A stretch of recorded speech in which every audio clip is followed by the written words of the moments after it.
एक पिला जार पिंधा पोशाक फाटी पादरे चप्पल नथिला किंतु आखिरे आत्मविश्वास भरी थिले एवं साथीरे थिले तांकर माँ जहाँकर शरीर उपरे इज्जत पाई गोटिए मात्र कपड़ा अछि। एही दुई जण एक दिन सहरर सबुठु बड़ साड़ी दुकान को गले। सेमाने साड़ी किनिबाकू नुहे बरं पुओ चाहुथिले मांकर बहुत वर्षर पुरुणा आशा को एक नुआ रंग दे सजेई देबाकू।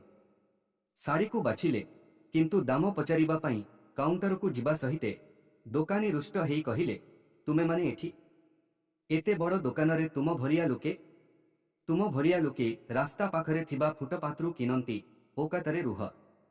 मां को आखि नम्र हेई गला किंतु पुओंकर आखि रागरे लाल। शब्द न कही से तांकर कांधरे अल्लाइथिबा झुलाकू उतारिले एवं 500 टंकार बेडी धड़ाधड़ करी काउंटर उपरे फिंगी देले।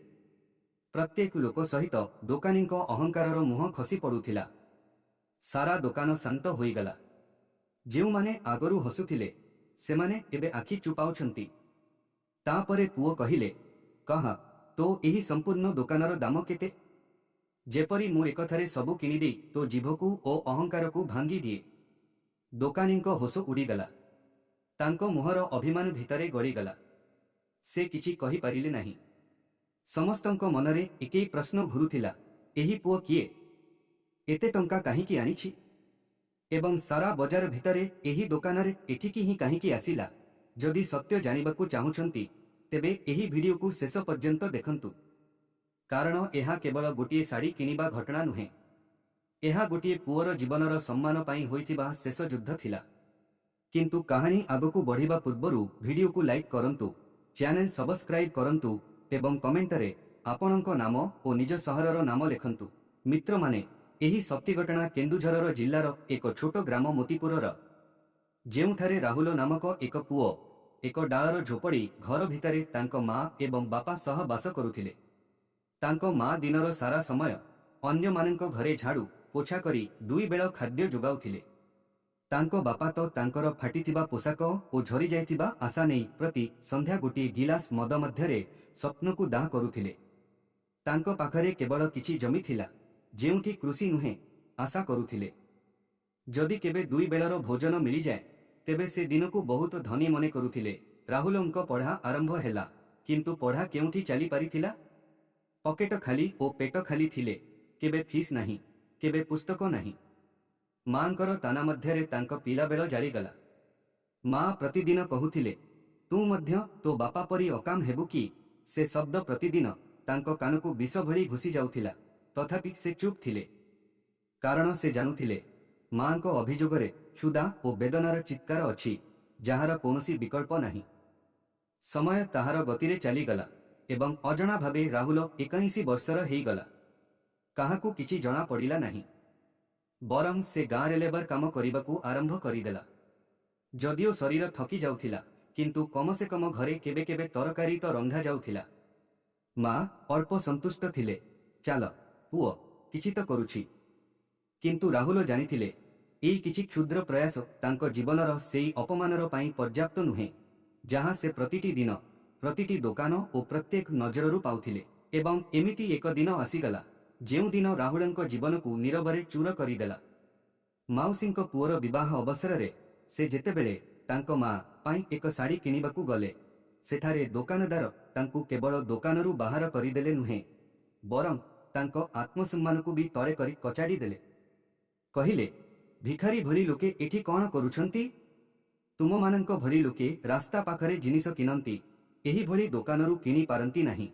एही शब्द गुड़िक राहुलंको आखिकू केवल लुह आसिला नाही बरं तांको आत्मा को भी जड़ाई देला। माँ पाई से नीरवरे एक सस्ता साड़ी किनी घर को फेरी आसिले किंतु से दिन तांको मनरे किछि भांगी गला और किछि गढ़ी भी लागिला। से रातिरे माँ तांको नुआ साड़ी को बड़ प्रेमरे सजाड़ी तकिया तले रखिदेले। तांको आखिरे संतोष थिला, पुओ तांको कमाईरू मो पाई किछि किनिछि। किंतु राहुलंको आखि बंद हेउ नथिला। से दुकानदारंको जवाब, सेई तिरस्कार भरा दृष्टि ओ हसा सबु किछि मने पड़ुथिला। जेपरी काहारी तांको आत्मसम्मान को सामनारे फाड़ी फिंकी देउछि। परदिन सकाळे माँ सेई साड़ी पिंधि विवाह को गले। अन्य स्त्री माने तांकू एपरी भावे देखिले जेपरी से केही उपहासर विषय। କହିଲେ, ଏପରି ଶାଢ଼ୀ ତ ଆମର ଝାଡ଼ୁବାଲି ମାନେ ବି ପିନ୍ଧନ୍ତି ନାହିଁ। କେଉଁଠାରୁ ନେଇ ଆସିଛ? ମାଙ୍କ ଆଖିରେ ଲୁହ ଆସିଗଲା ଏବଂ ରାହୁଲଙ୍କ ଆଖିରେ ନିଆଁ ଲାଗିଗଲା। ସେ ମାଙ୍କ ହାତ ଧରିଲେ ଓ କିଛି ବି ନ କହି ସିଧା ଚାଲିଗଲେ। ରାସ୍ତାରେ ରାହୁଲ କେବଳ ଏକ କଥା କହିପାରିଲେ, ମା, ଏବେ ବହୁତ ହେଲା। ଏବେ ମୁଁ କିଛି ଏପରି କରିବି ଯେ ଲୋକେ ଆମର ଗରିବୀ ଉପରେ ନୁହେଁ, ଆମର ସଫଳତା ଉପରେ କଥା ହେବେ। ମା ତାଙ୍କୁ ବୁଝାଇବାକୁ ଚେଷ୍ଟା କଲେ, ପୁଅ, ତୁ ଲେବର କାମ କରୁଛୁ, ତୁ ଆଉ କ'ଣ କରିବୁ? କିନ୍ତୁ ସେଦିନ ପ୍ରଥମ ଥର ପାଇଁ ରାହୁଲ ଉଚ୍ଚ ସ୍ୱରରେ କହିଲେ, ନାହିଁ ମା, ଏବେ ଲେବର କାମ ନୁହେଁ। ଏବେ ମୁଁ ନିଜ ଭାଗ୍ୟ ନିଜେ ଲେଖିବି ଓ ଆପଣଙ୍କୁ ସେପରି ଜୀବନ ଦେବି ଯାହା ଆପଣ ଯୋଗ୍ୟ। ମା ବହୁତ ମନା କଲେ, ବହୁତ ଅଟକେଇଲେ। ଆମର ପୁଅ ଏକା ସହରକୁ ଯିବ? କିଛି ହେଲେ, କିନ୍ତୁ ରାହୁଲଙ୍କ ଦୃଢ଼ ସଂକଳ୍ପ ପଥରେ ଏହା ହିଁ ଗୋଟେ ଲାଇନ ଥିଲା ଏବଂ ମାକୁ ମିଥ୍ୟା କହି, କେବଳ ଏକ ମିଥ୍ୟା, ମା, ମୋତେ ସହରରେ ଚାକିରି ମିଳିଛି, ବେତନ କେବଳ 7,000। ମା ଆଖି ପୋଛିଲେ ଓ ପୁଅକୁ ବିଦାୟ ଦେଲେ। କିନ୍ତୁ ମା ଜାଣିନଥିଲେ ଯେ ପୁଅ ଚାକିରି ପାଇଁ ନୁହେଁ, ଭାଗ୍ୟ ଖୋଜିବାକୁ ଯାଉଛି। ସମ୍ପୂର୍ଣ୍ଣ ଏକା ଓ ସାରା ସୃଷ୍ଟି ସହ ଲଢ଼ିବା ଉଦ୍ଦେଶ୍ୟରେ। ସହରର ଭିଡ଼ରେ ପ୍ରଦୀପ ଗୋଟିଏ ସାଧାରଣ ମୁହଁ। ନା କୌଣସି ପରିଚୟ, ନା କୌଣସି ଠିକଣା। କେବଳ ପକେଟରେ କିଛି ମିଥ୍ୟା ଆଶା ଓ ଆଖିରେ ମା ପାଇଁ କିଣା ବେଇଜ୍ଜତିର ପ୍ରତିଶୋଧ। ବହୁଦିନ ଧରି ଏପାଖ ସେପାଖ ବୁଲିଲେ, କେବେ ଦୋକାନ ପାଖେ ପଚାରିଲେ, କେବେ ଠେଲାରେ କାମ ମାଗିଲେ, କିନ୍ତୁ ସବୁଠାରୁ ଏକ ପ୍ରକାର ଉତ୍ତର ମିଳିଥିଲା, କାମ ନାହିଁ। ସେ ଥକି ଯାଇଥିଲା, ଭୋକରେ ଥିଲା, କିନ୍ତୁ ହାର ମାନିବା ଲୋକ ନଥିଲା। ଗୋଟିଏ ଦିନ ଚାଲି ଚାଲି ଗୋଟିଏ ଟ୍ୟାକ୍ସି ଷ୍ଟାଣ୍ଡକୁ ପହଞ୍ଚିଗଲା। ସେଠି ଗୋଟିଏ ବୃଦ୍ଧ ବ୍ୟକ୍ତି ଛିଡ଼ା ଥିଲେ, ଯାଙ୍କର ଆଖିରେ ଜଣେ ନିଜ ଘରର ଲୋକ ଭଳି ଆନ୍ତରିକତା ଦେଖାଯାଉଥିଲା। ରାହୁଲ ଲଜ୍ଜା ଲଜ୍ଜାରେ ପଚାରିଲା, ବାବା, ଆପଣଙ୍କ ପାଖରେ କିଛି କାମ ଥିଲେ ମୁଁ ଯେକୌଣସି କାମ କରିଦେବି। ମୋତେ ଗାଡ଼ି ଚଳାଇବା ଆସୁନାହିଁ, କିନ୍ତୁ ସଫା କରିପାରିବି, ହିସାବ ଶିଖିନେବି, କେବଳ ଗୋଟିଏ ଅବସର ଦିଅନ୍ତୁ। ବୃଦ୍ଧ ବ୍ୟକ୍ତି ତାଙ୍କ ଆଖି ଭିତରେ ଝାଙ୍କିଲେ। ସେଠାରେ ଉଦାସ ନୁହେଁ, ଜୀଡ଼ା ଥିଲା। ତେବେ ସେ ଧୀରେ ପଚାରିଲେ, ବେଟା, କେଉଁଠାରୁ ଆସିଛ? କ'ଣ ହୋଇଛି? ଏବଂ ସେଇ ରାସ୍ତା ପାଖରେ ଥିବା ଗୋଟିଏ ଛାୟାରେ ରାହୁଲ ତାଙ୍କ ଭାଙ୍ଗି ପଡ଼ିଥିବା ସ୍ୱପ୍ନଗୁଡ଼ିକର ସମ୍ପୂର୍ଣ୍ଣ କାହାଣୀ କହିଦେଲା। ବୃଦ୍ଧ ବ୍ୟକ୍ତି ଅଧିକ ଚିନ୍ତା ନ କରିକି କେବଳ ଏତିକି କହିଲେ, ବେଟା, ଆମେ ମଧ୍ୟ ଗରିବ ଥିଲୁ। ତୋ ଜିଦ୍ରେ ସତ୍ୟତା ଅଛି। କାଲିଠାରୁ ଆସ, କାମ ଶିଖ, ସଫା କର। ଯଦି ମନ ଲାଗିଗଲା ତେବେ ଡ୍ରାଇଭିଂ ମଧ୍ୟ ଶିଖିନେବୁ। ଏହି ଶବ୍ଦଗୁଡ଼ିକ ଶୁଣି ପ୍ରଦୀପର ଆଖି ପାଣି ଝରିଗଲା। ଯେପରି ଜଣେ ତାଙ୍କ ଆତ୍ମାକୁ ସ୍ପର୍ଶ କରିକି କହିଦେଇଛନ୍ତି, ମୁଁ ତୁମକୁ ବୁଝିପାରିଛି। ପରବର୍ତ୍ତୀ ଦିନଠାରୁ ସକାଳରୁ ସନ୍ଧ୍ୟା ପର୍ଯ୍ୟନ୍ତ ସେ ଟ୍ୟାକ୍ସିଗୁଡ଼ିକୁ ସଫା କରୁଥିଲା। ଟାୟାର ଧୋଉଥିଲା, ଚକି, ଟେବୁଲ ଚମକାଉଥିଲା ଏବଂ ଖାଲି ସମୟରେ ଡ୍ରାଇଭରମାନଙ୍କୁ ଗାଡ଼ି ଚଳାଉଥିବା ଦେଖୁଥିଲା। ଦିନକୁ ଥରେ ଖାଉଥିଲା। ରାତିରେ ଗାରେଜର ଏକ ଦୁଆର ପିଣ୍ଡାରେ ଶୋଉଥିଲା, କିନ୍ତୁ ଖୁସି ଥିଲା, କାରଣ ଏବେ ସେ ଜାଣିଗଲା ଯେ ଏହି ଲଢ଼ାଇ ଗନ୍ତବ୍ୟ ଦିଗକୁ ଯାଉଛି। 6 ମାସ କଟିଗଲା। ବର୍ତ୍ତମାନ ସେ ଟ୍ୟାକ୍ସି ଚଳାଇ ପାରୁଥିଲା। ଗୋଟିଏ ଡ୍ରାଇଭର ହୋଇଗଲା ଏବଂ 14,000 ଟଙ୍କା ଦରମା ପାଉଥିଲା। ପ୍ରତି ମାସ 4,000 ଟଙ୍କା ମାକୁ ପଠାଉଥିଲା। କିନ୍ତୁ ଏହା କାହାକୁ କହିନଥିଲା ଯେ ସେ ଏବେ କାହାରି ଚାକର ନୁହେଁ, ଡ୍ରାଇଭର ହୋଇଥିଲା। ସେ ଦିନଟି ରାହୁଲ କେବେ ଭୁଲେ ନାହିଁ, ଯେତେବେଳେ ସେ ପ୍ରଥମ ଥର ପାଇଁ ଟ୍ୟାକ୍ସି ଡ୍ରାଇଭିଂ ସିଟ୍ରେ ବସିକି ନିଜକୁ କହିଥିଲା, ଏବେ ଏହି ଷ୍ଟିୟରିଂକୁ ମୁଁ ନୁହେଁ, ମୋର ପରିଶ୍ରମ ଚଳାଇବା, ଏହି ପଥଗୁଡ଼ିକ ଏବେ ମୋ ଇଚ୍ଛା ଅନୁଯାୟୀ ମୋଡ଼ିବେ। ସେ ଦିନ ରାତି ପରିଶ୍ରମ କରୁଥିଲା। ଘର ନଥିଲା, ଖାଇବା ନଥିଲା, କିନ୍ତୁ ଏହି ଟ୍ରାନ୍ସପୋର୍ଟ ଗାରେଜର ଫର୍ସ ବର୍ତ୍ତମାନ ତାଙ୍କର ସ୍ୱପ୍ନ ହୋଇପଡ଼ିଥିଲା। ଏବଂ ଯଦିଓ ସେ ଗୋଟିଏ ଦିନ ଖାଇବା ଛାଡ଼ି ଦେଉଥିଲେ, କିନ୍ତୁ ପଇସା ବଞ୍ଚାଇକି ରଖିବା ଲକ୍ଷ୍ୟ କେବେ ଛାଡ଼ୁନଥିଲେ। ଏବଂ ତାପରେ ଗୋଟିଏ ଦିନ 1.5 ବର୍ଷର ପରିଶ୍ରମ ପରେ ପ୍ରଦୀପ କାପୁଥିବା ହାତରେ ତାଙ୍କର ମାଲିକଙ୍କ ସାମ୍ନାରେ କିଛି ଟଙ୍କା ରଖିଲା। ମାଲିକ, ମୁଁ ବର୍ତ୍ତମାନ ନିଜ ଟ୍ୟାକ୍ସି କିଣିବାକୁ ଚାହେଁ। ଆପଣ ମୋତେ ସାହାଯ୍ୟ କରିପାରିବେ କି? ମାଲିକ ହସିକି ତାଙ୍କର କାନ୍ଧରେ ଥାପୁଡ଼ାଇଲେ, ତୁ ପରିଶ୍ରମୀ ଅଟୁ, ବେଟା, ଏବଂ ଭରସା ଯୋଗ୍ୟ ମଧ୍ୟ। ଚାଲ, ମୁଁ ମୋର ସାମର୍ଥ୍ୟ ଅନୁଯାୟୀ ସାହାଯ୍ୟ କରିଦେବି। କିଛି ଦିନ ପରେ ରାହୁଲଙ୍କ ନାଁରେ ତାଙ୍କର ପ୍ରଥମ ସେକଣ୍ଡ ହ୍ୟାଣ୍ଡ ଟ୍ୟାକ୍ସି ଥିଲା। ଗୋଟିଏ ପୁରୁଣା ଗାଡ଼ି, କିନ୍ତୁ ରାହୁଲ ପାଇଁ ତାହା ଗୋଟିଏ ସ୍ୱପ୍ନ ଥିଲା, ଯାହା ଉପରେ ବସିକି ସେ କେବଳ ଯାତ୍ରୀ ନୁହେଁ, ନିଜର ଭବିଷ୍ୟତ ଚଳାଇବାକୁ ଯାଉଥିଲା। ସେ ଦିନ ଟ୍ୟାକ୍ସି ଷ୍ଟାଣ୍ଡରେ ଛିଡ଼ା ଉଠିଥିଲେ। ସେ କେବଳ ଲୋକ ନଥିଲେ, ଯିଏ ଗାଁଠାରୁ ଅପମାନ ଭୋଗି ଆସିଥିଲା। से वर्तमान आत्मविश्वास आवृत एक नुआ मनीष थिला, जार आखिरे एजाए मध्य से दोकानदार मुह घुरुथिला एवं हृदय मध्यरे गोटिए कथा, तू आमकु बेइज्जत करिथिलु, एबे मु मो मां को ताज पिंधेबी। गोटिए टैक्सी थिला, सेठारु दुईटी, तापरे तीनोटी। एहा परे राहुल ट्रक व्यवसाय दिगरे जिबाकू आरंभ कला। एक ट्रक किनिले, तापरे द्वय तृतीय। एबे से निजे ट्रांसपोर्ट कंपानीर मालिक। 12टी ट्रक, किछि टैक्सी एवं बहुत ड्राइवर, प्रतिटी गाड़ी रे थिला राहुलंको हार्ड लेबरर छाप। किंतु एजा राहुल चमकाउथिबा गाड़ी रे जा आस करंती नहीं। से एबे भी साधारण जमा कपड़ा पिंधंती एवं राति रे कोनोसी ट्रक उपरे बुलंती, किंतु काहींकी?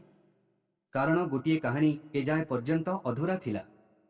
एक उत्तर थिला देबाकू बाकी, एक प्रतिशोध थिला जहां आजी राहुल को छोटरू बड़ करिछि, जहां एबे समय आसीगला।